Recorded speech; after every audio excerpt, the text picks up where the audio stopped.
SMT Nation, we are back. Nation, in today's video, I want to discuss CEO of T-Mobile, Mike Sievert. He kind of seems like he's flailing a little bit recently. I'm kind of unclear about the direction he's trying to lead the company in terms of like a public perception standpoint. I'm really just not understanding the process. Like, I don't get what he's trying to say with some of his remarks. So I want to take some of the most recent comments we got last week at the most recent investor event. And I'll be sure to provide you guys with a link from the inspired article that I used as kind of the baseline for this video. So that link will be in the description. Ways to support us can be found there as well. Please do like and share our videos, subscribe if you're new here, and turn on the bell notification icon to never miss an upload from the SMT. All right, so a couple of comments from the recent investor event.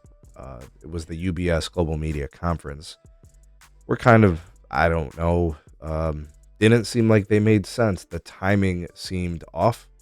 The message seemed unclear. And then, of course, the CEO of T-Mobile, Mike Sievert, sweaty armpits, Eugene himself, had to backtrack and, redact or fix, modify, change some of those statements. One of the things he spoke to was obviously the Q4. That hurt. He had to really kind of try to fix that. He also gave us some commentary on the network piece. When speaking about the 5G network and the capacity layers that they have, he was quoted as saying, a lot of our spectrum hasn't been put into the fight. Now, really, the spectrum that they utilize for capacity on their network, it's basically N41, which is the 2.5 gigahertz. They got that from Sprint a number of years ago in the merger. That's been carrying a bulk of their traffic. That's been making all the magic happen on the network side of it. But they do have some C-band spectrum. They don't have it in as many places as Verizon and AT&T. They don't have as much of it relative to Verizon and AT&T, but they do have some, and that's probably going to bolster their network in some pretty key markets where T-Mobile typically has high market share, right? And their tower grid is probably tight enough to where they won't really have to densify. They could just add the radios and the antennas to the existing sites. Same kind of overlay with what they have with the 2.5 gigahertz. So they locked up some additional 2.5 gigahertz in a spectrum auction a couple years ago. And then, of course, they made some deals to get more 2.5 gigahertz by trading their DoD spectrum or the 3.45 gigahertz. Anyways, long story short, it says here, these are quotes from Mike Sievert. We have lots of spectrum we haven't put into the fight yet. We've only deployed 60% overall of our 2.5 gigahertz mid-band spectrum on the 5G. We have lots of 4G refarming still to go. I don't know where that number comes from. I don't have access to their internal tools. I don't know anything from an internal standpoint.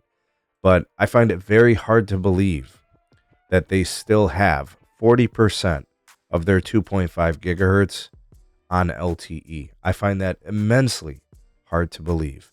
First of all, they have 80% of the cell phones on their network are 5G capable. So why in the hell would you have so much 4G spectrum still remaining on that side of the network? It just doesn't make any sense. So something is awry. I don't understand why he's positioning the company that way publicly. Again, we can't really question it because he doesn't have to prove it.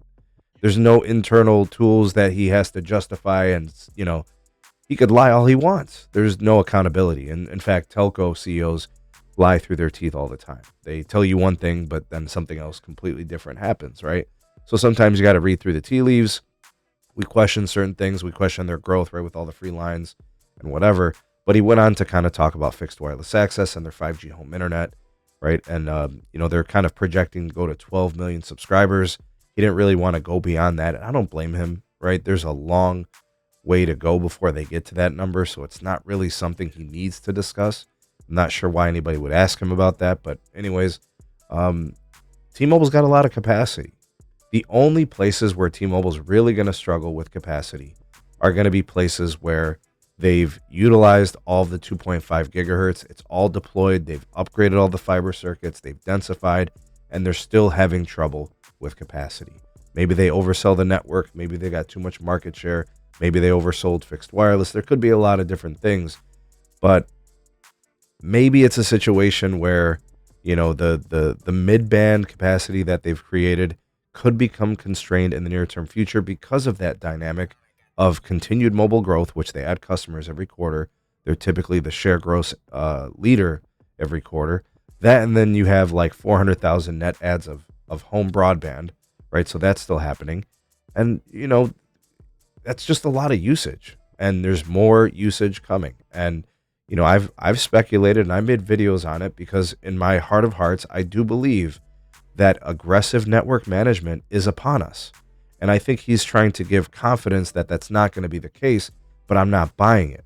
If that wasn't the case, then why did they start geo-locking the home internet, forcing people to return it because they weren't using it at the designated spots that they signed up at? Why are they so aggressive in the network management tools that they have on certain connections? Because if those things weren't the case, they wouldn't be so aggressive to do it. And I'm not telling them how to run their business, and I'm not saying they shouldn't, but I can clearly see the trajectory of this. They're trying to avoid network constraints. They're trying to avoid congestion. They're trying to avoid experiences that are going to harm the consumer's perceptions of the T-Mobile network. And they're doing it all now, right? So while he's saying, all this spectrum hasn't been put into the fight yet, I don't know what he's talking about. These things can't both be true. Either the network needs to be preserved or it doesn't. Clearly they are preserving it. We haven't even really seen C-band get built, so they do have a couple in the chamber, right, that could help in some places. But I mean, based on the way they're moving, it doesn't really match the things that they're saying. So I think that's something we have to look for in 2025. When does the C-band get built? How are they going to approach the spectrum constraints within certain markets? Are we going to see additional densification? Are they going to kick up the capex? We don't see any indications of that in the near term. They say that they're several years ahead of Verizon and AT&T. We can't tell from the data. We can't tell from the results. All we see is Verizon and AT&T closing the gap based on third-party testing.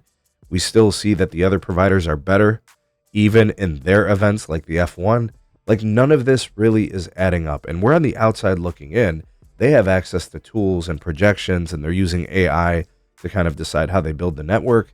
But from the outside looking in, it seems to me like they are being proactive and being aggressive in managing their network. If they were so gung-ho on leading in capacity, then wouldn't they have already built C-band by now? We haven't really seen any of that.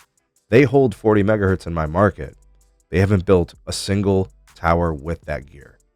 Their network's great here. It's super fast. It has tons of capacity. But I'm just saying, where is this stuff? Right?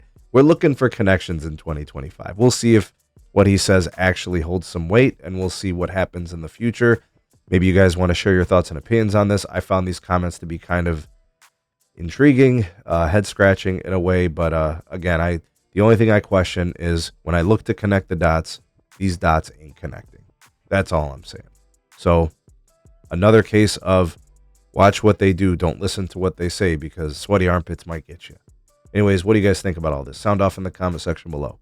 You're the voice of the people, the SMT Nation. Let your voice be heard.